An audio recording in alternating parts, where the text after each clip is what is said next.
position over him. Lawrence Chandler had high-tech millions and political ambitions.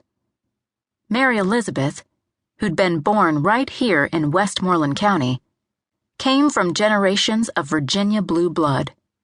She'd inherited Swan Ridge, her grandfather's estate overlooking the Potomac.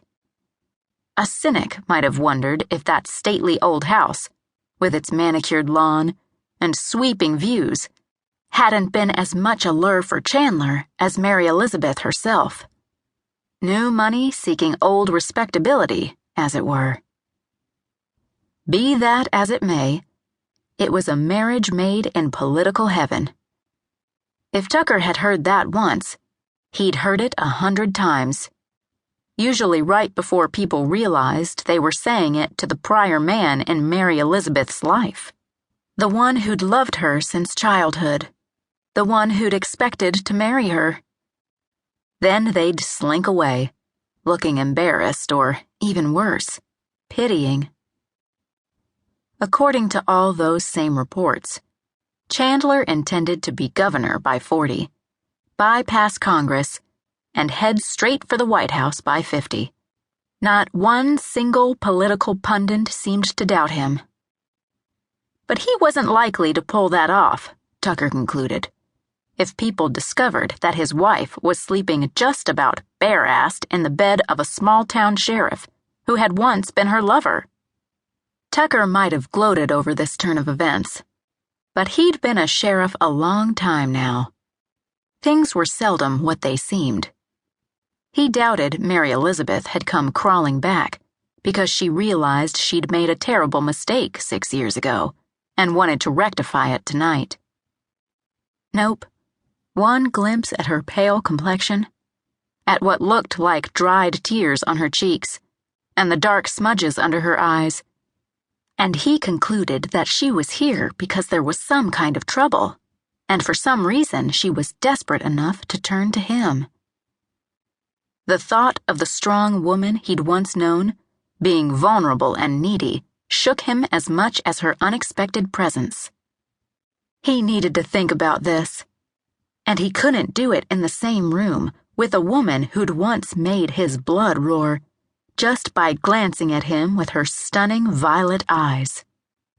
Mary Elizabeth in a tangle of sheets, with only one of his t-shirts barely covering her, pretty much rendered him incoherent. She always had, and judging from the way his body was reacting right now, that hadn't changed. Tucker retreated to the kitchen and poured himself a stiff drink, thought about it, and made it a double. He had a feeling he was going to need it before the night was over.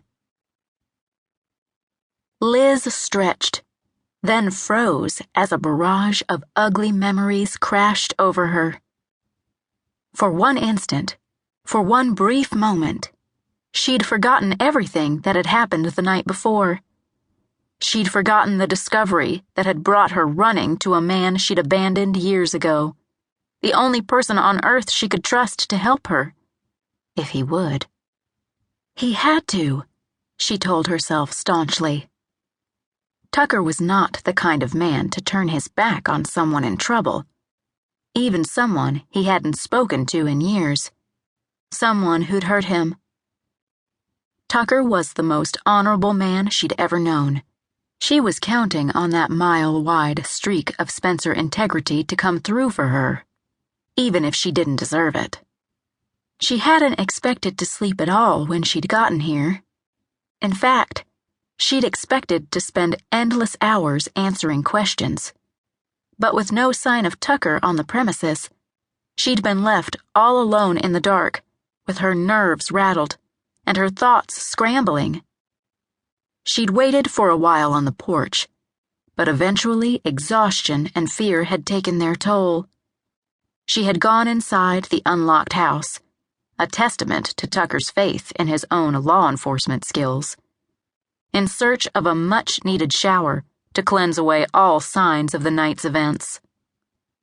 Then she'd found one of his t-shirts tossed over the back of a chair, slipped it on and, like a child seeking the safety of a familiar place, had crawled